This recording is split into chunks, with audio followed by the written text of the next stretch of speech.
Got it.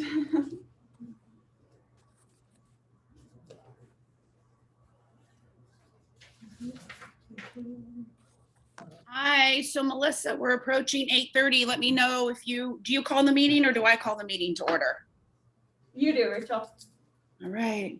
I was kind of thrown in this, as you know, last time with no training. So Rachel loves to just be cool. So if I do something wrong, just be like, you're being uncool, Rachel. Good.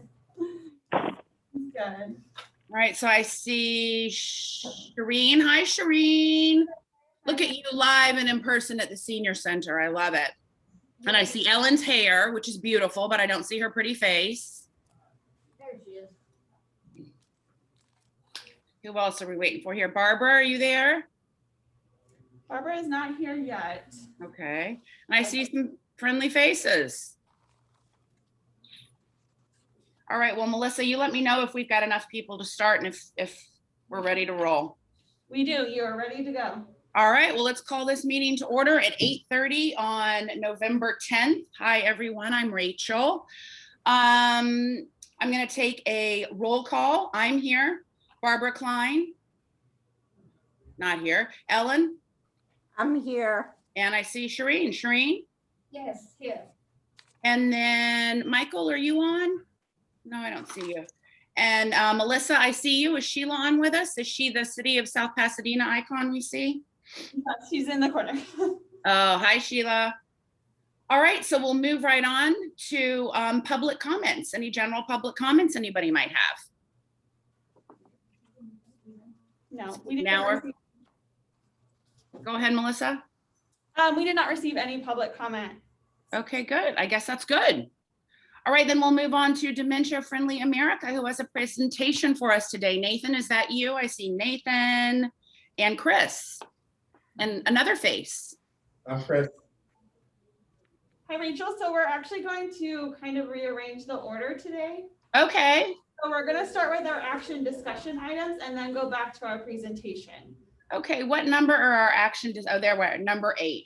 Okay, so I'm sorry, Dementia Friendly Communities. We will come back to you. We're going to move on to the approval of the September 8th minute meetings.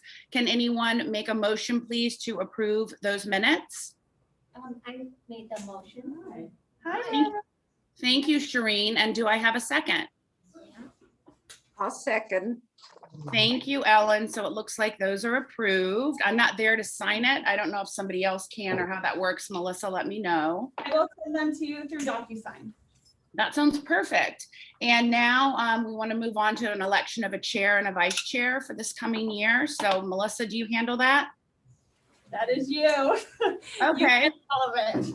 I think before, when I came on when Shireen came on, and I just want to make a quick comment. And Cindy took on the role shortly after Alexandra did. So I just want to understand before we nominate a person to be the chair, what exactly that entails. Leading the meetings. So as the chair, you're leading our meetings and you're kind of my point of contact as well for our members. And I know there were times where Cindy was asked to come to ribbon cuttings or things of that nature. Is there any city council meetings that presentations have to be made or anything of that nature? Really, if we do a commission congress like we've done in the past, that would be the one time that we would ask you to just read the annual report. Okay, I was there at the first one. I think we've only done one of those big dinners, right? And we would love for you guys to be at any time we do certain things. So I added you guys all to our email blast list. Thank you. Thank you. Just so you'll know, that will be, it's right now weekly, but we're probably going to switch to a bi-weekly option. And then we're also looking at using constant contact for that moving forward. So it'll come through a different email address than mine. Okay. All right. Okay, well then we can move on. Does anyone have a nomination for the chair? Yeah, I'd like to nominate you, Rachel Fox, for the chair, position of chair, and also Ellen Daigle for vice chair. Well, that was very easy. Okay, so is it just the 3 of us then who are voting? Or do we not need to vote since it's 3 of us? Barbara is here. So Barbara, do you have any nominations? Oh, hi, Barbara. So that's the second. Barbara seconds that nomination. Okay, so does the nomination hold? Are we good? Is it okay? Barbara has given the second? So we'll take a vote with Okay. all of our commissioners. Okay, so on the floor is that Rachel, myself would be the chair for, I guess it would run through when? Do I need to say that through this time, 2022? Yeah, Okay, January 2022. and then Ellen will take on the vice chair role. Can we take a vote? All in favor, please say yes. Aye. Yes. I'll vote for myself and Ellen. Anyone opposed or any discussion? Okay, there you go. There we have it. Congratulations, Ellen.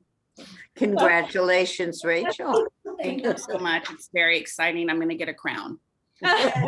We'll get you it forthright. Thank you, Miss Ellen. Okay, and then we'll move on to discussion and recommendations to hold the senior congregate lunch program in person to only fully vaccinated seniors. As you may have seen on our communication agenda, it says the recommendation is that the commission discuss this and make a recommendation to hold the lunch program in person to only vaccinated seniors. So does anybody want to, Melissa, do you want to kind of start the background and what it is exactly? So of course, as many of you know, in 2020, we shut down all of our in-person services because of COVID and the pandemic. As effective of that June 15th date, the health department lifted any guidance that they have about COVID. So there are no rules against providing an in-person meal program. However, they do provide a best practices, and those they listed as holding events outdoors as much as you can. If you're holding an event indoor, requiring it to be for only fully vaccinated individuals, and then require masking when not actively eating or drinking. In this time, we've kind of surveyed some of the local senior centers and what they're offering, and that's in the chart. So Monrovia and Rosemead are the only locations that have resumed in-person congregate meals, and they don't have a requirement for vaccination. Oh. Open to anyone and everyone, as opposed, Arcadia offers meals in person, but they are doing in-person indoor to fully vaccinated and outdoor options for eating for unvaccinated. The other locations have not resumed their in-person meals yet. A lot of them offer it through San Gabriel has a program, so it's up to them. They essentially come in and rent out the facility to run their meals program. So that'll be effective of what they decide in a little bit. There's an additional note. The city of Los Angeles did pass an ordinance that is going to require city facilities and agencies to require proof of vaccination to be in the facility. I don't know how this will trickle down to LA County as a whole, because this is referring to the city of LA, but there's the possibility that that may come into effect for the county as well. That's all great insight, Melissa. Thank you. Ellen, Barbara, Shireen, Sheila, do you have any questions about this? I mean, my initial reaction is absolutely they should be vaccinated. I don't know if I'm at liberty to share, but my father-in-law's girlfriend, who was 80 years old, just contracted COVID. She was fully vaccinated and is not expected to live. She was just at a gathering of 5 people who all got it. So I don't think we should open it up to non-vaccinated. So I agree with the vaccinated part. And I think it should be something that's outdoors. We live in beautiful Southern California. If it's amenable and you're able to do it outdoors, I think we should. Does anybody else have any thoughts? I agree 100%. And I think not only for the people, we don't want them to get COVID, but the more we enforce this, the more we will all be safer. And with these events, can we come and help serve, or can we come and help in any way? Absolutely. I will email you all about our upcoming events. And Melissa, you support this? I definitely do. I think we know that the vaccine isn't 100% effective, but I think this will make a lot more seniors feel comfortable joining our program and coming back to the senior center if we're requiring that vaccination proof to sit down and have the meals, especially because they'll be removing their masks at that time. Right. All right. I agree 100%. My son got COVID after he'd been vaccinated and had a very mild case because of it, I think. Because he had been vaccinated fully. I just think it's the right thing with seniors particularly. And it would be nice if we could eat outside, but as the winter goes on, we're not gonna be able to sit out there. It's gonna have to be inside. And I would assume most of us seniors have been vaccinated and had boosters. I mean, I've had it all. And it does give you a security, it really does. And if you know everybody else has been, it's good. Those are good points, Barbara. And Melissa, would the mask remain on indoors except when eating? Yeah, so masks are required unless you're actively eating or drinking. Okay, that's how we do it at Monterey Hills too. Those Roadrunners, keep them on inside. But that's a Okay, good all vaccine. right. Any further discussion? Shireen, you have anything you want to say? Barbara had an additional comment. Oh, I'm sorry, Barbara. It's okay. I'm just saying, when you are eating, you are gonna have the mask off. And so it's particularly important, in my estimation, to have been vaccinated. You know, because Yeah. there's, I mean, yeah, Yeah. you're close and 100%, Barbara, 100%. Okay, well, it looks like we recommend it. Is there anything official we need to do, or are you good, Melissa? So you guys would need to vote on it. At the vote of council. All right, then I would like to, who would like to make a motion that we hold the senior lunch program in person to only fully vaccinated seniors?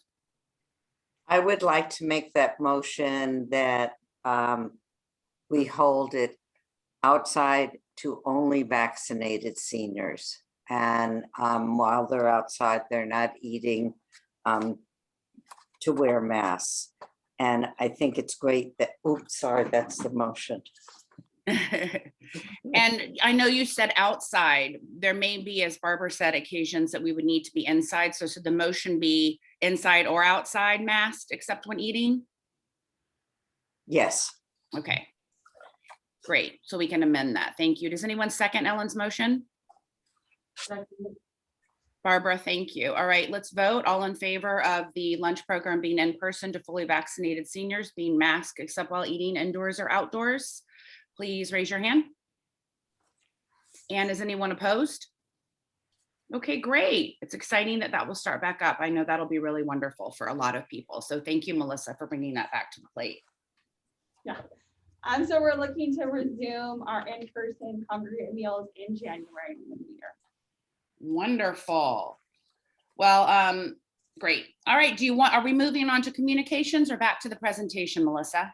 We can move back to the presentation and we will hand it over and then we will do our communications after the presentation. That sounds great. So we'll move it over to you, Nathan and Chris. Good morning. Well, good morning. Thank you for having me. So I'm on the board of the Monrovia Providers Group. I live in South Pasadena and I'm a licensed professional fiduciary. So I've seen what Monrovia has done in becoming dementia friendly, which is a national program. And I've always thought, well, how come we can't do this in South Pasadena? Because we have great city council and we have a great commission. Because I know I was on the transportation commission and we have a senior commission and I know how the commission sort of work and we have a great organization of close knit. So it'd be a great thing because it's basically an awareness program. And the person who championed it through Monrovia was Nathan. He got Portantino, he got all these people to sign letters of support. And so went around to different organizations within the city of Monrovia to sign, Rotary, Kiwanis, all of elected officials, like I mentioned, Portantino and all those, and sign it. So they had this big campaign, they educated firefighters, police, civic organizations, and they are now considered a dementia friendly. San Marino and others within the San Gabriel Valley are also moving forward. LA is. So I thought, well, this would be a great program for us for an awareness program.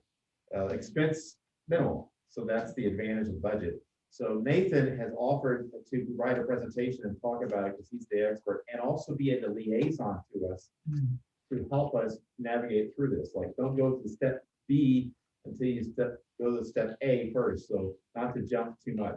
And I reached out to Michael first. And he said, hey, this sounds like a pretty good idea because he's a really good champion of senior activities and stuff.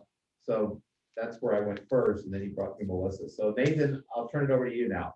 Oh, well, thank you, Chris. I appreciate the opportunity. Before I start the presentation, I'd like to acknowledge the presence of our leadership team from the city of Monrovia. Larry Marotta is with us this morning. From Alzheimer's Los Angeles, Kelly Takatsu is with us. And from Blue Marble Health, Dr. Cheryl Flynn is with us this morning. Thank you guys for joining. I'll be conducting the presentation, but if any of them want to chime in during the presentation or during the Q&A, of course, they're welcome to. They're as much a part of this as I am. This is a team effort. And that's really what this is all about. I'm going to go ahead and share my screen. Before I get started, may I ask how many minutes I have to complete my presentation? If we can keep it around 30, that would be perfect. That's great. Okay. I'm going to go ahead and share. There we go. And there is some videos, so I'm going to optimize that. All right, you should all be able to see my PowerPoint right now. Okay, so the dementia-friendly community is a cross-sector collaboration. It is a partnership, so to speak, where you look at your community, you ask the community in a number of ways what they want it to look like. And in almost every case I've analyzed, the community itself births the organization, whatever that may look like. Because every community is completely different from every other community, and some communities are much more diverse than others, we find that that's the best way to do this. Ultimately, the individuals that benefit directly from this type of work are the people in your community living with dementia. I did a quick look at your demographics, and based on the facts and the data that I'm aware of, I would estimate that there are between 300 and 400 people currently living in your community that have some form of dementia. Wow. Just to put a number on that, it's roughly 1 out of every 10 individuals 65 and over. So, you know, here in Monrovia, it started, as Chris mentioned, out of the Monrovia Providers Group. We have an outreach committee. There was an effort early on to attempt to do this. They had already engaged with Kelly and Dr. Adria Navarro from Azusa Pacific University, and also Dementia Friendly Azusa, which was the first city in the San Gabriel Valley to become dementia friendly. I attended that first meeting, and shortly after that realized that, you know, I wanted to commit myself to pushing it forward. We continued with the original leadership team, and we've grown. This first message is really important because it's one of the things that demonstrates how partnering with a organization like Alzheimer's Los Angeles is super important. Hello, I'm Supervisor Catherine Barger. Good news, with greater access to quality health care, Americans are living longer and healthier lives. Our older American communities are growing each year. In fact, the percentage of older adults in Los Angeles County is expected to double by 2030. To address the needs of our aging population, the county launched the Purposeful Aging Initiative to ensure our communities and agencies are meaningfully engaged to support our residents as they grow older. Support means helping them successfully address tough obstacles like Alzheimer's and other forms of dementia. That is why I'm proud to highlight the Dementia Friends program. In partnership with Alzheimer's Greater Los Angeles, Dementia Friends offers insight into this condition and training to help you provide support for someone in need. I'm proud to be a dementia friend and wear this heart pin so that people know that I understand and I'm here to help. I hope you will join me and others supporting individuals and families facing dementia in our communities. Go online to learn more and take the training. Help us turn understanding into action. Thank you. So as you can see, the county adopted this early on. Actually, you could kind of date the video because in the video she references Alzheimer's Greater Los Angeles. They're now known as Alzheimer's Los Angeles, and that change happened quite some time ago. The heart pin that she's talking about is provided by Alzheimer's Los Angeles, and anybody that completes the simple 1-hour session of Dementia Friends becomes what we call a dementia friend and is given one of these pins. It really designates that they at least have a rudimentary knowledge of what dementia is and what a dementia friendly activity might look like. So here in Monrovia, we put together this vision statement. This, of course, was a collaborative effort from our team. We all worked on this and figured out how we wanted it to be worded. And it's really a play on what Dementia Friendly America put together. We decided early on because Dementia Friendly America actually is an organization that provides free guidance to any community in the United States and sometimes even outside of the country that would like information on how to become dementia friendly. We decided to follow their guidelines, and this vision statement is definitely the first step in that. Quickly, one of the reasons I think every community in the world actually should become dementia friendly is if you look at the numbers. The first thing I want to mention is when I started this presentation, I gave an estimate of how many people might be living in South Pasadena with dementia. Now, those are people that actually have dementia. What you need to realize is who's impacted by that. It's not just the people that have dementia. It's everybody whose lives they touch. Their children, their family, their friends, their circles of influence, their business relationships, their neighbors, their city government, everybody that interacts with these folks or has even before they had dementia, and of course now that they have dementia, can be impacted. It's estimated that individuals that have dementia, all of them need some level of care, and oftentimes that comes from the family. So if there are 650,000 estimated people living in California, just California with dementia, right? There's also estimated that about 1.6 million unpaid caregivers are providing them care. These are family members who have to take time off work. Some of them even have to quit their jobs to take care of these people full-time. Think about what that means. That means lack of income. That means maybe losing their place to live. That can mean a lot of things. Businesses are also impacted because of this loss of this workforce. Businesses that have skilled individuals working for them are highly impacted. I mean, imagine if the vice president of your company's mother had dementia and she decided that she needed to take 3 or 6 months off to go and take care of her, who's going to fill that void? If that happens in every single company in your town, all of a sudden there's a huge impact.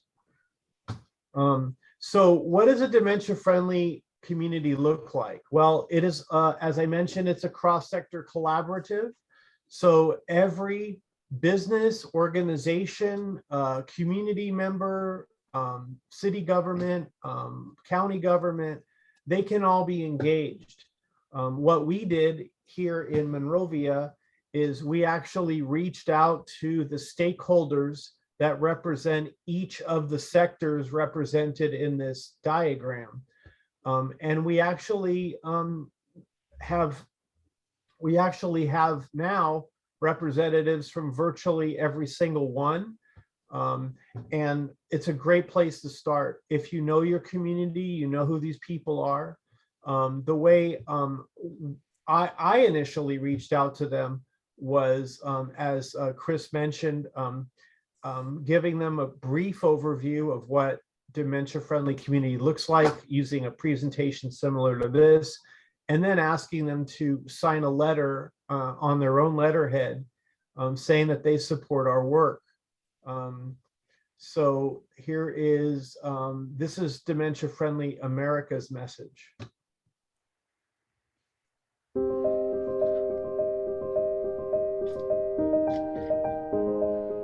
It is not a failing of character. It is not a weakness. It is a disease. And so we must disentangle this notion that dementia is a natural part of the aging process, or that it's something to be ashamed of.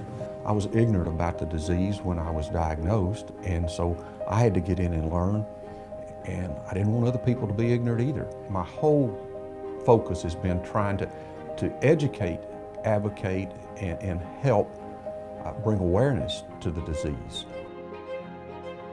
A dementia-friendly community is a community in which every sector of community steps up and does its unique part in making sure that those who are living with dementia in community can continue to access community services and support. Dementia-friendly is a state of mind. It's a state of being. It's educating others that you can be inclusive. All of your family members can be at the table, including the person that has dementia. They do not have to be excluded. It's my hope that through Dementia Friendly America, that people will walk towards people with dementia and see how they can ensure that they are part of the community rather than walking away and making them feel isolated. The best way for an individual to get active in the dementia-friendly movement is actually to go to dfamerica.org, where you can go online, get a basic education about what dementia is and how to respond to people with dementia, and participate simply as a member of a community in helping the community become more dementia-friendly. What a world of difference that would make in the daily lives of people with dementia, caregivers, tourists, and anyone else in that community. No judgments, no preconceived notions, no fear, no resentment, no pause, just help. So as you can see, the message here is that not only can any community become dementia friendly, but the map that will lead you to becoming dementia friendly has already been drawn. You don't have to reinvent the wheel, right? You can take the information that's already available at no cost to you or the city. And I do want to state that the city of Monrovia was never asked for a dime, and we still have not asked them for a penny. All of our efforts have been volunteer based. All of the resources that we were provided were readily available, either online. Now, Alzheimer's Los Angeles has graciously given us a lot of Kelly's time, you know, not only to advocate for what we're doing, but to be a technical resource. We've been doing this for a number of years now, and we are actually looking to endeavor into some grant applications. And if we do identify a couple of grants at this point that would benefit our work, I know Alzheimer's Los Angeles would be happy to help provide potentially some technical resources to help us write the application and even put it forward. In the video, they talked about businesses, and you saw the example of people walking towards individuals with dementia. I know it's hard to see, and there's an example of it, but in my hand, I'm holding a decal. Yeah, it's hard to see because the thing, but so we created this decal. It is a static sticker, and any business in the community that wants to go through the 1 hour session of Dementia Friends, and there is a business friendly one that's been created. they get one of these decals and they get to display it in their window or their door or whatever. And we've been accumulating a list of businesses, and we're hopeful to get almost every business, if not all businesses, to at least go through the simple 1-hour session. This would truly make the town dementia friendly and on a whole nother level. And also, one of the things mentioned in the video was tourists. If you have tourists or visitors for business or whatever purpose, even family members coming from out of town that may have a family member with dementia traveling with them, going to dementia friendly businesses is really going to be key. There are a lot of people that either will not travel with somebody with dementia because there are no resources where they're going, because it's too disruptive to the lives of the individual and their caregivers. So just to give some examples, on the screen now, you can see that the very first area in the United States to make an attempt to become dementia friendly was Minnesota. You'll note that there are a number of towns and areas that have become dementia friendly. As a matter of fact, the state is in a broader sense dementia friendly. It originally started as something called Act on Alzheimer's, which now is known as Dementia Friendly America. Back then, that was 2011. If you look at 2015, by 2015, they had a couple of states, several states that had participated. And you can see, by 2017, there was at least one city in every state in the union that had a dementia-friendly town. And here in 2021, that number has simply grown. Here in Monrovia, these are just a few of the letters that we received. These are organizations and individuals that represent virtually every sector of our community that literally gave us their vocal support, signed a letter on their own letterhead. Couple things I want to mention why this is important. For one, it gave us the ability to then, go to city council and say, this is the level of support we have for this. And this is why you need to, get involved and recognize the work that we're doing. I learned this because I used to work for the YWCA San Gabriel Valley, and one of the big projects that we worked on there, where we went after a multi-million-dollar grant application, it required us to have community support. It's a great way to quickly educate every stakeholder and also get the buy-in that you need to move forward. So by June 4th of 2019, Monrovia was issued a proclamation that it was dementia friendly. And you can see myself and the other members, several of us are on the call today.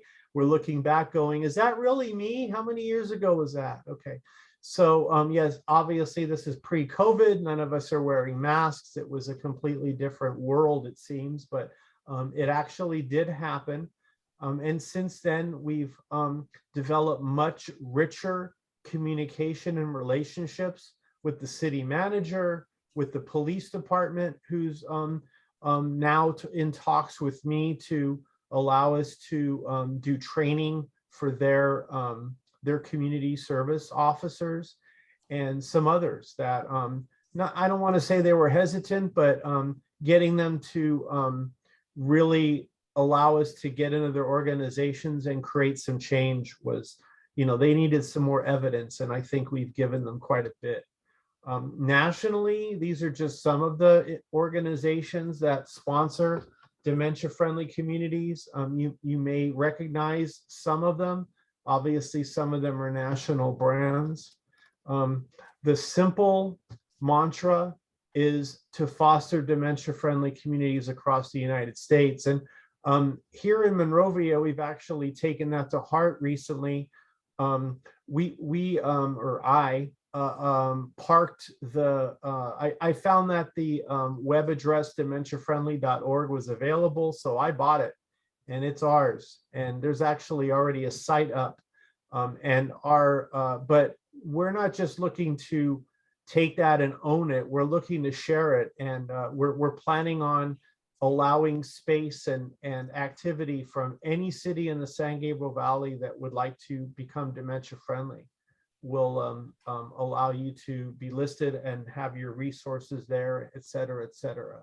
And obviously we'll have lots of other links and things going to that. So, you know, based on that, you know, a lot of people these days, I would say the vast majority of people use the internet in some form in one way or other, you know, whether it's a PC or a laptop or a tablet or your phone or whatever, or all of the above, or maybe you're walking into your house like me and having your using your voice to turn on your lights and look at the cameras on the outside of your house or whatever. We're all on the internet, right? So having an internet resource is super important, making sure that people that are looking not only for information about dementia-friendly communities, but information about how to help their own family. We want to make sure that we can guide them to that. I have one final video that's part of the presentation, and I think you'll like it.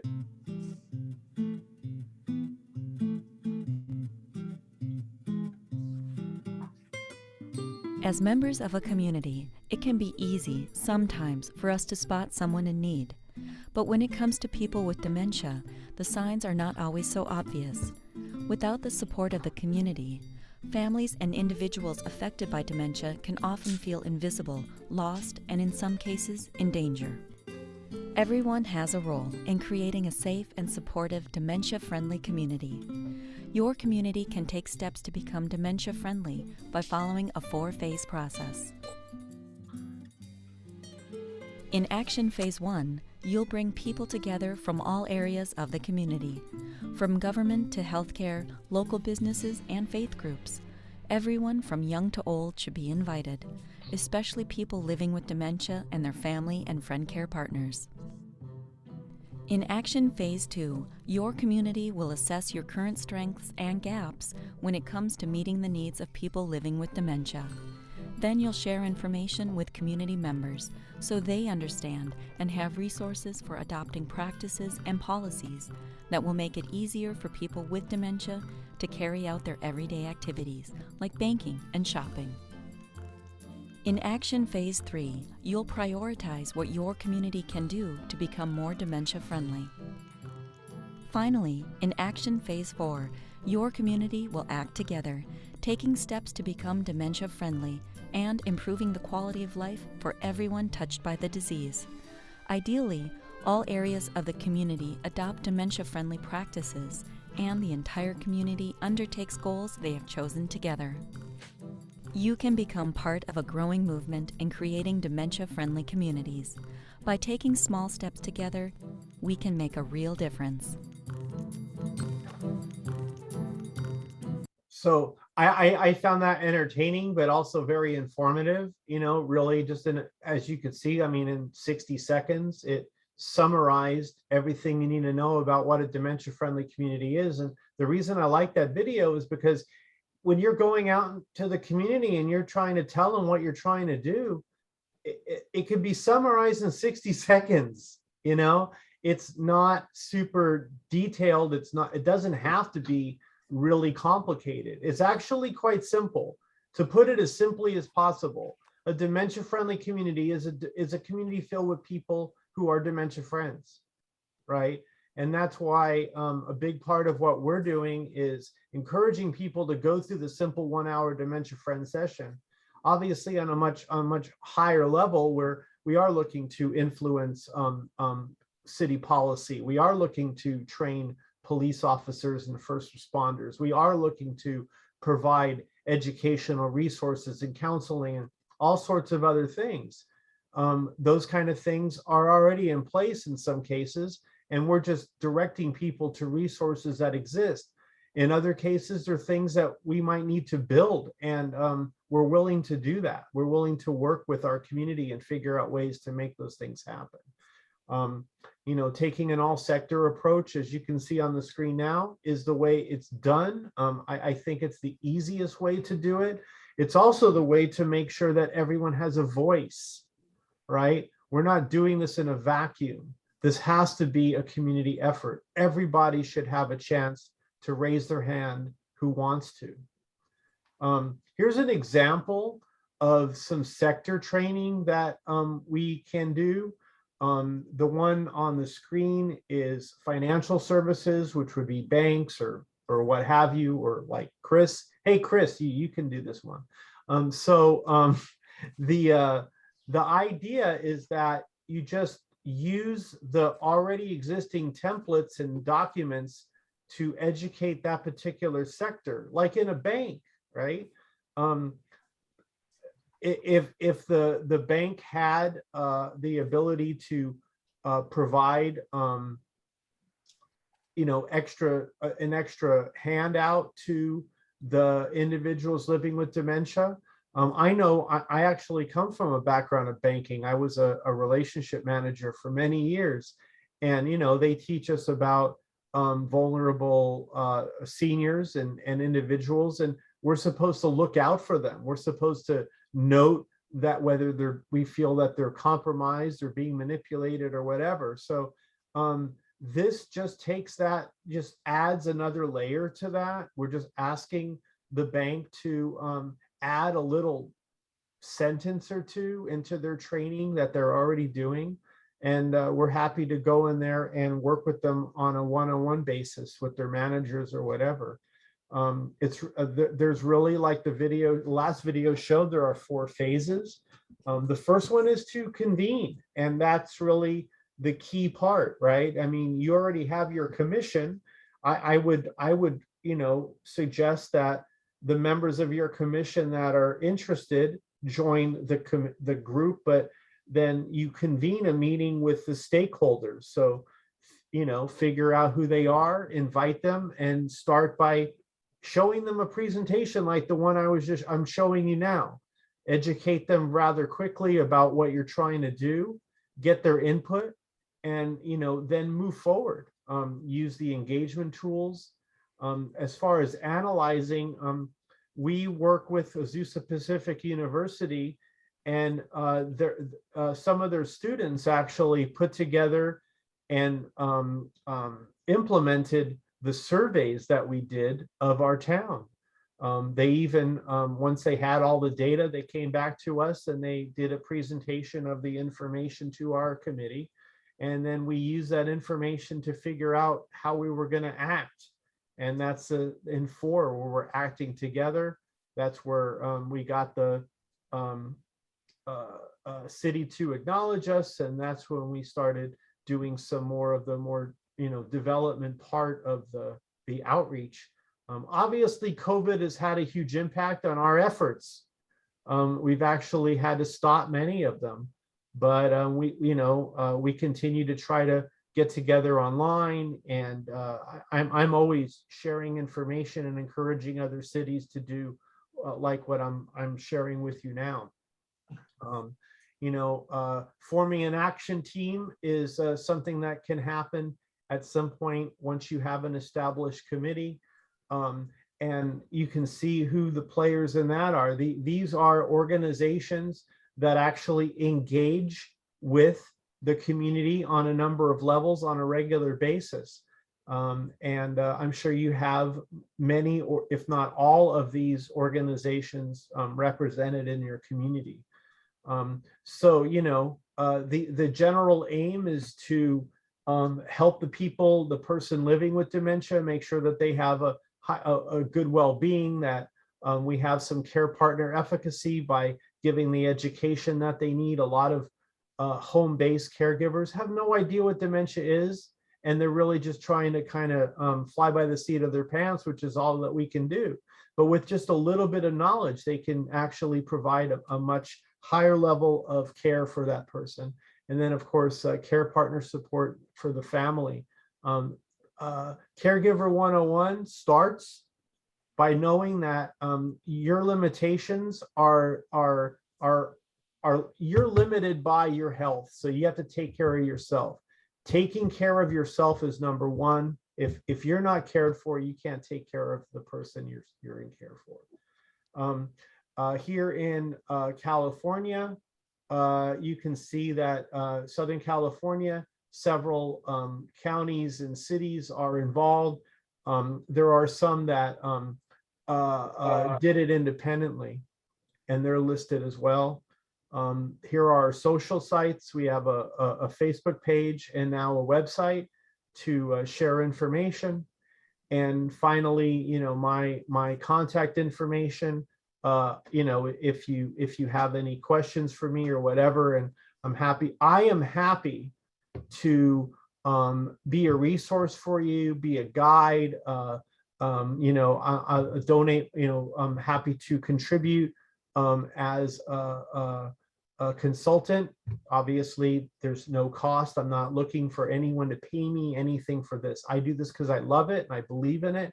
And I'm also presenting this to your community because I think that the city of South Pasadena would greatly benefit from a program like this. And with that, I'm happy to take any questions that you have, or you're welcome to ask our experts who are on the call. Thank you so much, Nathan. Thank you as well. Anyone have any questions at this time? No, it was very informative. Thank you. All right. Well, So thank you. for I'm sorry. Go ahead, Chris. would be to continue conversations, is working with Nathan. Okay, how can we move forward with this process? Of course, I can see Laura with the Chamber of Commerce heading out in the whole business side there and doing all that, because we don't want to get city council to vote on it till we have a better support. And you see how Nathan, how long did your process take? We didn't approach the city with a proclamation request for a year. We spent a year having regular meetings, meeting with community members, doing our first survey. We've done two with different student groups from the college. And, you know, by the time we did approach the city, we had 22 signed letters. We had met pretty much monthly for a year. We had engaged a lot of community members, like Larry, who is now a regular part of, not only a part of our group, but he became one of our trainers. He went through the train the trainer program, so he, like me, can go out in the community and actually do the Dementia Friends sessions. All of our leaders did actually do that. You know, I mean, Larry lives in the community and he has a history of with his own family and a story, you know, and he saw what we were doing and wanted to be part of it, and now he's a regular part of it. You know, finding community members that are living in your community that have dementia that want to be part of your committee is important as well. I highly recommend, if you have somebody that's living with dementia, maybe somebody with early onset, somebody that, you know, still is functioning in the community, whether they have caregiver or not. We've had a number of individuals living with dementia visiting our committees and participating. Some driving as far. We had a gentleman who drove with his care partner all the way from Riverside to attend one of our meetings and share what they've been doing, and also for them to see firsthand what we're doing. You know, there's so much that could be done with this, and it's such an amazing way to ensure the quality of life of all the residents living in your community with dementia have a chance, you know, to have that quality of life. Because I believe, because I've seen it and I see it almost every day, that it is possible for somebody living with dementia to have a high quality of life. It really is. Thank you. I think Mayor, you want to make a comment? Madam Chair, can I make a comment? think she's on mute. Okay. Yes. Nathan and Chris, thank you for coming so much and initiating this whole process. I'm going to give you a background. So there's a big connection here. So I sit in the largest air pollution control district in the nation, the South Coast AQMD, the 4 counties, LA, Orange, San Bernardino, Riverside. There's a really huge connection. So I represent the 34 cities from Claremont all the way to Monrovia, Azusa, Irwindale, all the way to Santa Clarita, 2 million people of the 17 million people in our basin. I'm also on the committee, our Brain and Lung Tumor Foundation, where we fund multi-million-dollar studies every year. We started finding out about 3 years ago, one of the first in the world. Now it's documented all around the world, USC, Europe, everywhere, China, is through Cedars-Sinai, multi-million-dollar test. We took mice. I asked the neurosurgeon and neurologist at Cedars-Sinai when we called them to the agency because we're funding their studies. Doctor, and he actually worked at my stepmom. Also, why are you using mice? What they did, they took mice, several hundred, put them by the 405 freeway by Irvine, some within 500 feet, some about a quarter mile away. And then they dissected the mice and checked the brain. Guess what they found? Certain molecular structures in your brain. The mice that were closer to the freeway, certain cells were activated at the molecular level that were consistent with Alzheimer's and dementia in people. The ones farther away, very few cells were activated. So what these neurologists are finding is a possible connection between air pollution, especially from diesel particulate matter, diesel trucks, and the causation of dementia. And what the problem is, it goes through your blood-brain barrier, the small ultrafine particulates, and he says they stay in your organs for years. So you may not know it for 10, 15, 20 years, and then all of a sudden it strikes in different stages.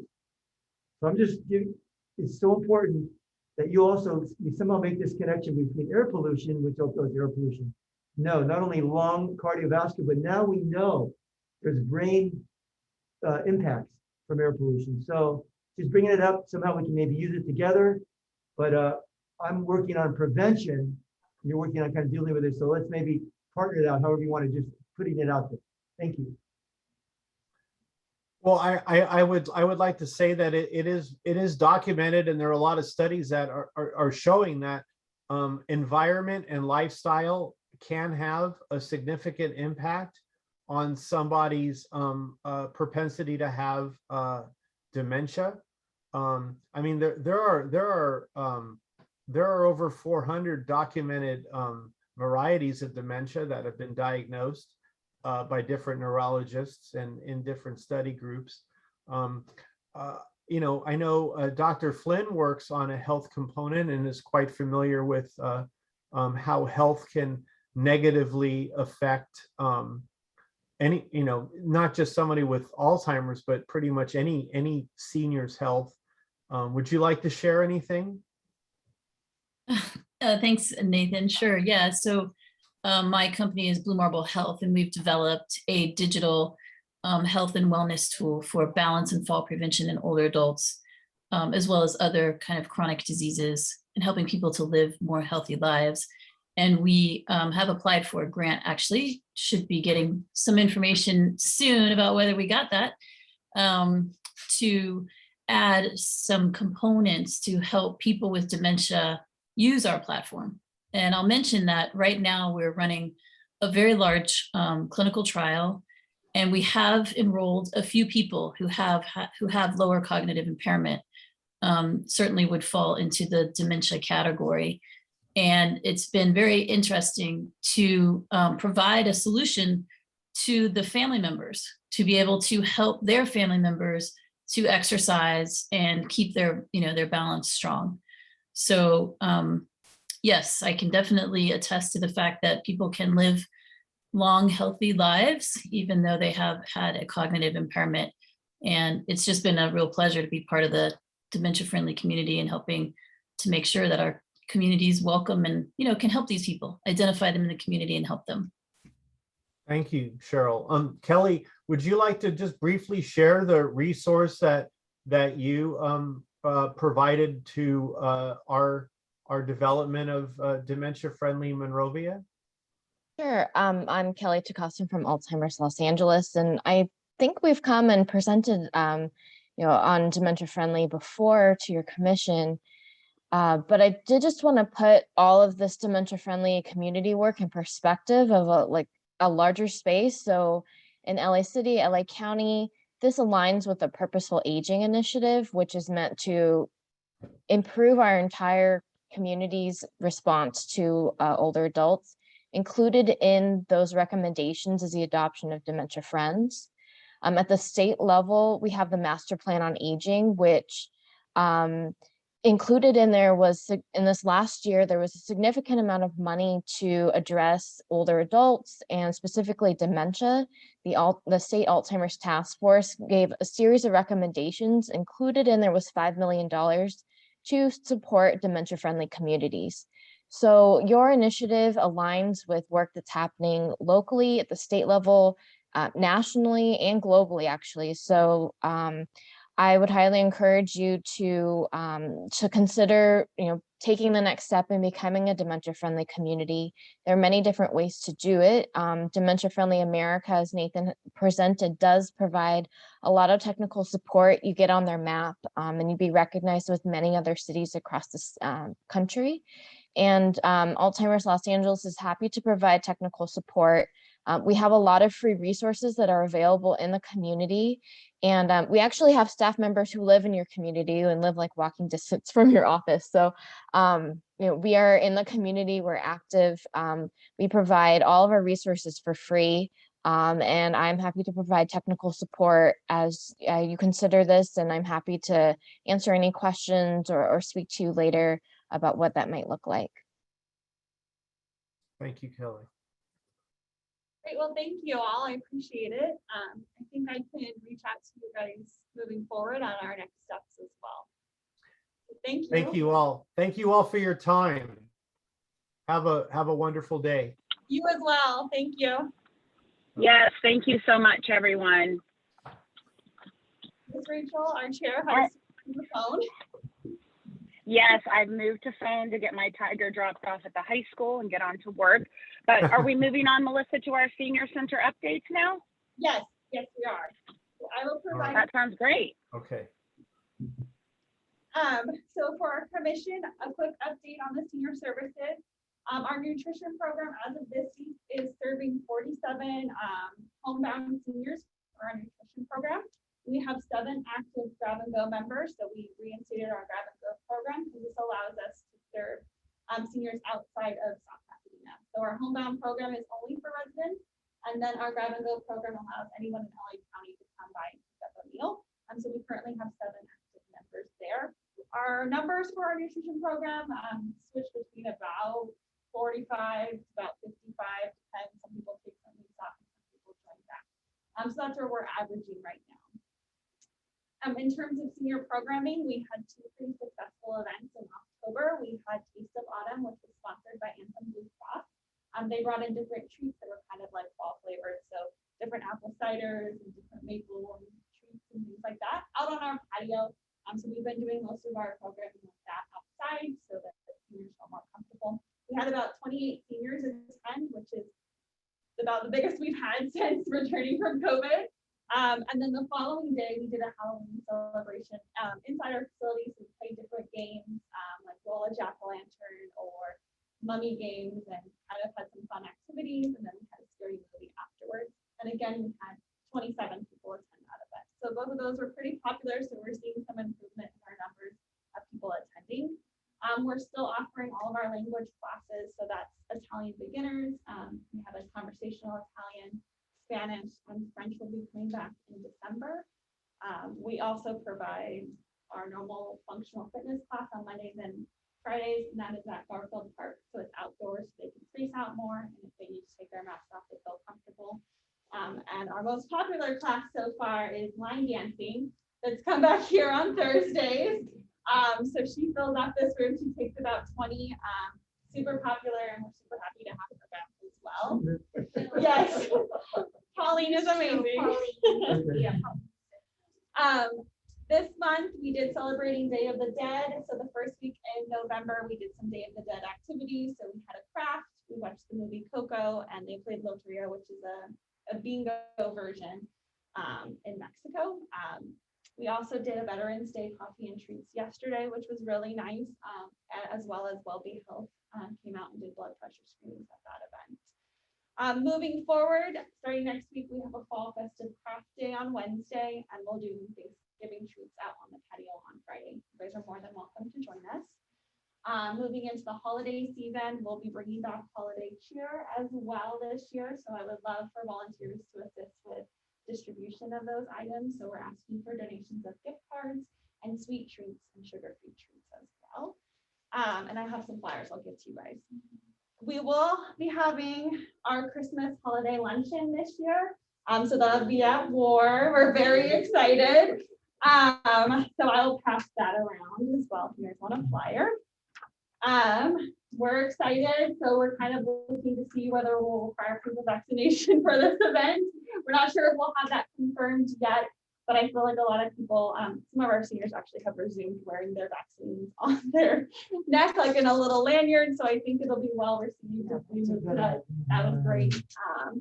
So those are kind of what we're looking at. And then we're looking in January time to do our Snuggle a Senior event. Again, we did that last year to reach out to seniors. We collected donations of blankets and like greeting cards with little nice positive notes in them. And then we gave those out to homebound seniors during the pandemic. So we're looking to kind of do that again. So that's some upcoming things for our senior services. We're really excited about some of our things coming back, our meals coming back, and some of the programs we have upcoming. In terms of Dial-A-Ride, for October, they did a total of 323 trips. 174 of those were to medical facilities and 149 of those were to grocery stores. They had 39 cancellations. A lot of times their cancellations are due to seniors actually not feeling well or doctor's offices canceling their appointments. For whatever reason, we still see a lot of that. People are very cautious because of COVID. So anything, people sometimes cancel their appointment. The numbers there haven't been, they've been slowly moving up say this year because you know, we just see so many more years. But now it's staying kind of low. And their services are slightly impacted because they are down 2 vehicles. So they're working on getting those vehicles repaired and back out. Hopefully sometime soon. We're having more trouble with the vendor and less of us. And so that is actually our updates for senior services and that. Question, Dial-A-Ride? That was quite thorough and wonderful. You're busy. Yes, we are very busy. We have one question, Mayor. Yeah, so it was how many months? 300 and some for Dial-A-Ride? They did 323 trips. And what are the hours and dates? Is it Monday through Friday? Monday through Friday, they do 8 to 5, but their last pickup is at 4 to get them back. So how many are they, like 15 a day or something like that? Yeah. Only like 20 days? Okay. Any other comments? No. Well, I do have one quick comment. I know that Ellen mentioned it, and I just want to reiterate and thank you for putting us on the flyer distribution list. I would really love for the commissioners and myself in particular to be able to have a presence and participate in, you know, the Day of the Dead and the Veterans Breakfast, and lend a helping hand, not to be there to bother or to take any sort of leadership role at the events, just to be there to help. I know personally I would, and Ellen and I had a sidebar, I believe she's left the call, about wanting to do that. So thank you for continuing, you know, to update us on these things and letting us know when they're happening so we can be there to help. Of course. Yeah, not a problem. We are all right. A little bit of how we do our updates, so I'll let you guys know that. Okay, Rachel. Great. And maybe what are you ready to move on to the City Council Liaison Communication? Whenever you are. Yes. I'm ready. Barbara has one question. I have a question, just going back to vaccinations. How about the staff? Are we requiring the staff? There isn't a requirement for staff. Shouldn't that be, if we're requiring, you know, people coming in, shouldn't the staff be vaccinated? Possibly, but I think that's above my. Carl, you may want to bring it to City Council. I mean, there's whole issues with the police and fire department, look what's happening in LA City. Yeah. So you may want to bring it. It could be a can of worms. I agree with you 100%. Everybody should be that's working here, but Well, particularly at the senior center, yeah. because they're dealing with people that are more. Well, we have kids at, you know, I have 80 kids at Camp Med who are not vaccinated, and I have staff that are and some that are not vaccinated. So I have the same situation over It's there. harder with kids because they're just now beginning to Right. be able to be vaccinated.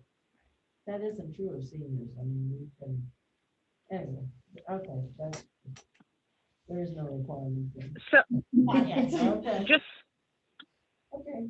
I'd love just some clarification on that. So the federal mandates aren't applicable to our city ordinance and governments then.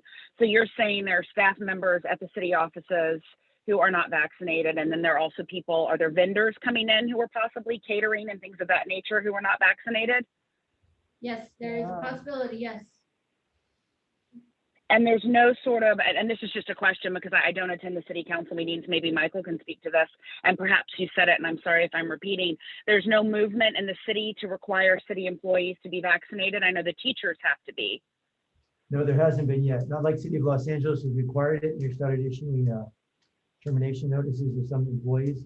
I know I've talked to the chief and they really can't ask these health questions, but the majority, overwhelming majority are vaccinated, but there's still some, like in LAPD, I think it's like 30% or 30, almost 30% of the firefighters and the LAPD, and even at the county level, are not vaccinated. They had a huge demonstration at downtown yesterday, thousands of people Oh. complaining, protesting the vaccination. I think it was hundreds. I don't think it was thousands. But so you're saying that we're telling, you're saying that we are mandating that our guests are vaccinated, but our employees and the staff that comes into work them does not have to be vaccinated. No, you can bring it. That is correct? Bring it to city council if you want to, that's correct. Okay. That seems sideways. I need to start attending some city council meetings then. Okay, Michael, do you want to give us your update? Yeah, you tell me when to stop. I mean, I've never seen a city that's busy actually. You can feel it most of this came on board, but literally, the city's doing without staff. So staff's involved. We're involved in the sale and disposition of 710 properties. Many meetings on weekends we had 8 staff on your day and the city attorney, how to dispose of all those properties. There's 66 in the city, and it's just a pain in the neck because nobody agrees on anything.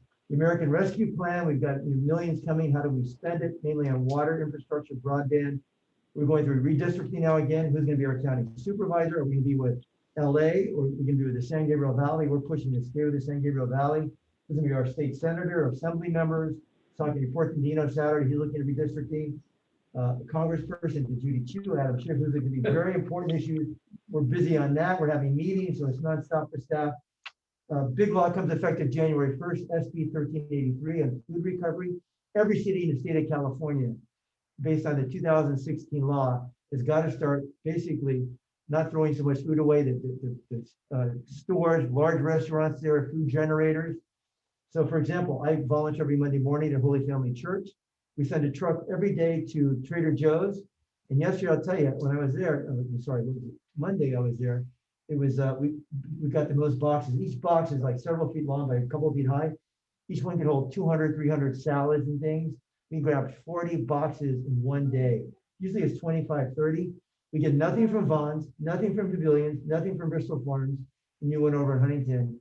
So this is a major issue for cities that we voted the other night. It's like a 50-page staff report here to have a coordinator in the San Gabriel Valley with 15 other cities help us coordinate that, and also organics recycling. Pretty soon we're working with Athens now. You just can't throw your stuff away. You have to put it some type of recycling, like happened years ago. So major stuff there. Big event Saturday at Garfield Park with a bike ride with the senator. About electric lawn equipment. Again, when you talk about pollution, all with your car, electric lawn equipment, all this stuff contributes, again, cardiovascular, lung, and now we know brain disease, Alzheimer's. So try to make the connection. Chris rides his bike all the time. I love it. We've got to start changing our ways because, I see all these things. We're fighting cancer, we're fighting this. Let's prevent it. Let's get into clean technology and stop polluting our environment that are killing us. So we're really high on that. I'm very active now in a homeless committee at the San Gabriel Valley COG. I've been at 2 of our other issues, behavioral and mental health. So there's urgent cares now for mental health. We just found out there's one closer to us in San Fernando Valley at Silmar, but the one in industry takes an hour and 45 minutes to get to. Gold Line, I'm your representative of the Gold Line. We're pushing that under heavy construction, major construction in Glendora, San Dimas, all the way across at 57, 210 into Laverne. The terminus is right now Pomona. To get another $500 million, another $140 million, we'll be able to get to Claremont, and Monrovia. The ongoing major construction in those 4 cities, that will be done in about 3-4 years. Chris, Will any money come from the new infrastructure bill that was signed? we're gonna be asking for money from that, yes. Okay, good. That's it. Good point, yes. Many other issues, tonight, big issue, gonna come and listen at 6 to 8 is the capital improvement project. Again, the city's got hundreds of millions of dollars of projects, whether it's water, sewer, streets, curbs, gutters, all the properties we own, the golf course. Sheila's working really big, very busy on the restaurant down in the golf course. We're doing studies with consultants. We're gonna hire a couple of consultants very soon and hopefully put that out to bid and make it really nice like we deserve. That's just half of what's going on. Thank you. Thank you. Yes, thank you, Michael, very much. Guys, I'm walking into school, so if it gets a little loud, I apologize. Are there any commissioner communications or updates from Barbara or Shireen? Ellen's left the call. I don't have any. Are you going to be like inconvenient for you to meet early this morning? Would you consider meeting a little later? Yeah. Because we want the chair and vice chair to be here. Yes, I likely won't be able to make morning meetings. I work until 1 every day, so it's on the table to be changed to a later afternoon meeting. I don't know. I will believe that I'll have to be on the phone for most of the meetings. We can, think about it and come up with a topic, for the staff especially. Historically, I thought they met different times. And I remember one time we changed it to 8:30, like we changed it to 8:30. We really went through but it wasn't 8:30. I can't remember when it was. I thought it was earlier. No. Oh, it was later? Never- Oh my never- God, I was like, I thought we never- did it at 8. No, I think it was 9. Okay. There's never a later one. I thought it was when I first started, it was maybe in the afternoon or night. I just can't They remember. might have had it in the afternoon. Okay. Yeah, like before. Or later more.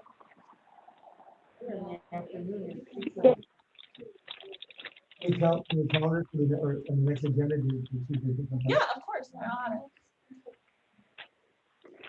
I think also we can time meetings so they don't go much past an hour. That way people won't have to move.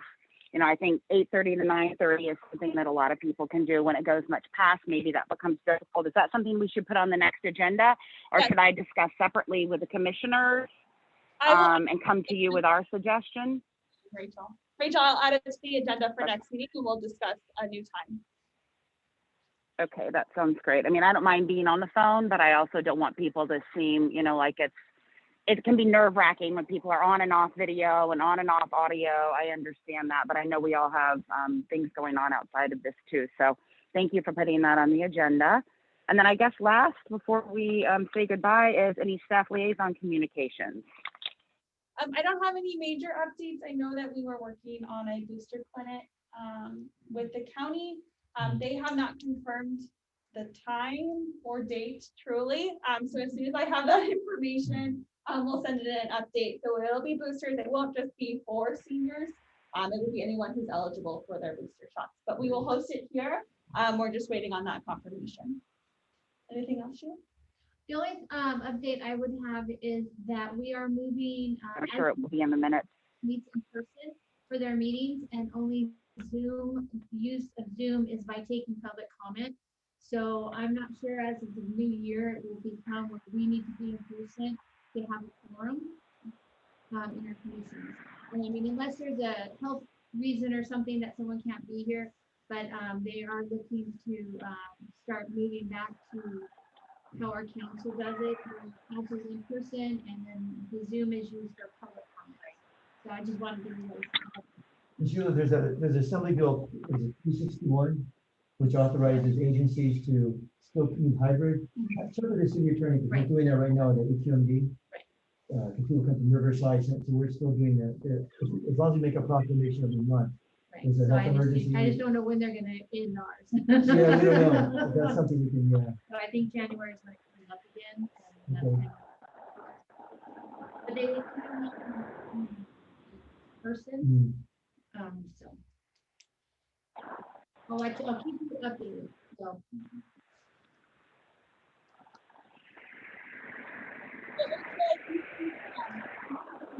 I'm not if you guys can hear me, I've lost you. I can't adjourn the meeting. I apologize. I can't hear anything. I haven't been able to the last couple minutes. I'm hanging up. Okay, we're adjourning at Who's vice chair? 9:44. Well, I'm gonna know it. Thank you, Rachel.